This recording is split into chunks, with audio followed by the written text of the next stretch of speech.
Hi everyone, welcome back to my channel. So today I want to share one of the stories from my classroom, and this is the story about my student. Let's call her May as a pseudonym.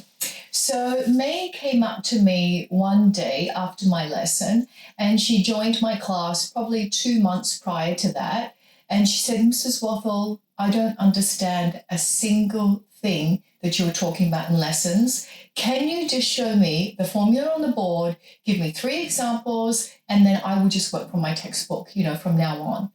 And I said to May, I was first of all really devastated, but I really appreciated her honesty and for her coming up to me and really communicating to me that she did not understand what was going on.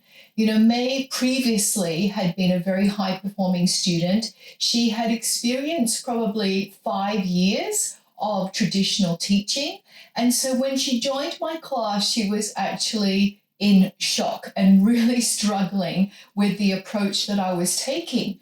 When she asked questions, I would pose questions back rather than giving her an answer, because I see my role in the classroom as not the sage on the stage, not the guide on the side even, but I'm the meddler in the middle, where I try to plan learning experiences that will really engage my students, pique their curiosity, and at the same time encourage my students to go through some kind of productive struggle so that they reach some high-level, deep conceptual understanding of the mathematics. Now, when she came up to me and said this, I said to her, "May, please give me some time. I will check in with you if you want to meet with me outside of my lessons. Let's, make sure that you understand what's going on and we can have regular chats." So about 2 weeks passed and she did an assessment for me and she did really well. And I said, "May, what happened in the assessment?"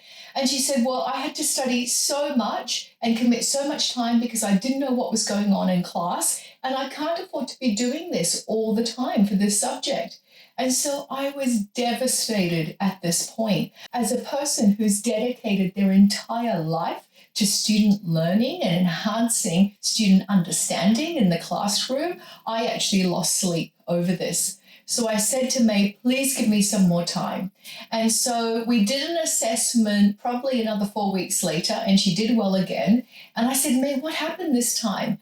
And she said, "Well, actually, I didn't even study.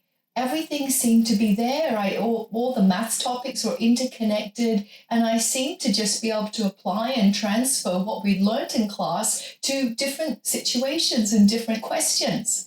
And I was absolutely elated.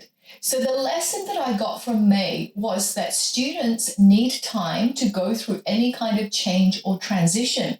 And one of the questions that I get from teachers is, what happens when your students actually complain about one teacher because they're using more inquiry-based methods or they're using more collaborative learning strategies compared to the teacher who actually stands at the front and lectures traditionally and then lets, their students work from textbooks for the remainder of the lesson? This is a really big question.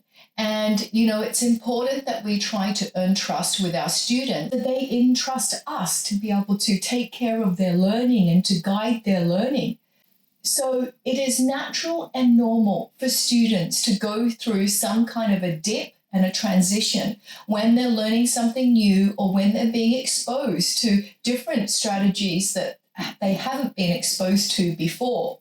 So I think take baby steps, take one step at a time. And I think Lao Tzu probably said it best when he said, "The journey to 1,000 miles starts with one single step." So thank you so much for watching, and I'll see you next time. Bye.